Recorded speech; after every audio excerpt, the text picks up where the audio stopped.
Welcome back. This is our third video on functions. These are all continuation videos. Hope you had that clarity on the previous videos. In this video, we are going to discuss about positional, keyword and default arguments in Python. This is very simple class to understand. Now coming to the first one, positional arguments. By default, whatever the concepts we learned in our previous class, these parameters x comma y, whenever you call the function, this is the same example we have used in our previous class, that's why I'm not giving introduction. Add of p comma q, these are the arguments, we call them as positional arguments. Why we call them as positional arguments? P exactly placed in x, q it is going to place in y. According to the positions, their values are going to be assigned. That's why these arguments we call them as positional arguments. So add is a function. Whenever you call this function, x is going to have a value of 10, y is going to have a value of 20. Whenever it executed, z is equal to x plus y, print z, 10 plus 20, which is 30. So by default, whatever the concept we learned previously, the arguments we passed in the method of positional arguments. These are going to take exact positions. That's why positional arguments. Now coming to the keyword arguments. Before we move on to the concept of keyword arguments, if you like our content, please share and subscribe to our channel. You can study complete computer science at architect level. Now coming to the keyword arguments, the same example we are explaining here, why we call them as keyword arguments. That is the point you need to understand. See here, whenever we call the function, add function, y is here, y equal to p, we are passing p value to the variable, especially we are mentioning the parameter. P should be assigned to which parameter it has to assign? Y. So y contains the value of p. P means 10. X equal to q. Q should be assigned to the parameter x. So x contains 20, y contains 10.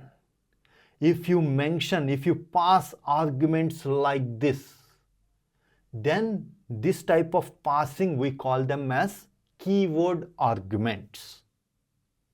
You can follow any method, but most of the times we are going to follow this because, see here, assume that not in the form of x and y, name, this is name, your student name, student ID, student age. These are the parameter names. Why you follow positional arguments? You can mention student ID equal to, student name equal to, student age equal to. That is very good to understand. As a programmer, this is the best way to understand. So according to your need, you can follow any method. You can follow keyword arguments or you can follow positional arguments. Hope you got good clarity about what keyword argument means. You have to mention the parameter name. That is what keyword argument means. Now coming to the concept of default arguments. See here, in the definition of function add, we have mentioned three parameters, x, y and l. But the default value of l has been mentioned, l equal to 10. So whenever we are calling the function, what happens? We need to understand two examples. See, we are calling the function add of function p comma q. Means these are positional arguments. We are mentioning the positional arguments. P has to be assigned to x. Q has to be assigned to y. But we are not passing the value for L. Even though if you don't pass, it's okay, no problem. By default, L is going to take the value of 10. If you don't pass, by default, it is going to take the value of 10. So whenever this function executes, x plus y plus l, x is 10, y is 20, l is 10. It is going to take the default value.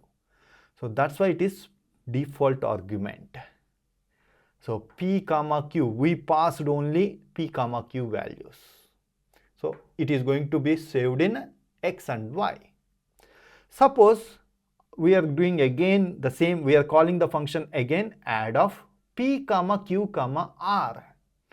See, P is 10, Q is 20, R is 30. So P is going to be placed here, X. Q is going to be placed in Y. R is going to be placed in L. Now it is going to take value 30. If you pass, it is going to take. If you don't pass, it is going to take the default value. So this is the point you need to understand. And one more important point you need to understand, always you must follow this rule. Positional arguments followed by default arguments. You are not supposed to mention L in between the positional arguments. If complete all your positional arguments, then followed by default arguments. If you mention in the middle, it is going to confuse, the compiler is not going to execute. This is very, very important point to understand in the default arguments. Okay, all the default values should be in the last after completion of the positional arguments. Hope you got good clarity about what is meant by positional arguments, keyword arguments, and visit our website wisdomers.in. There you can study all the courses in a well organized way. Videos followed by MCQs, programming assignments, then projects. The link for the website for this course is provided in the description below. You can study complete computer science at architect level from anywhere, any location, at any time. Have a great learning.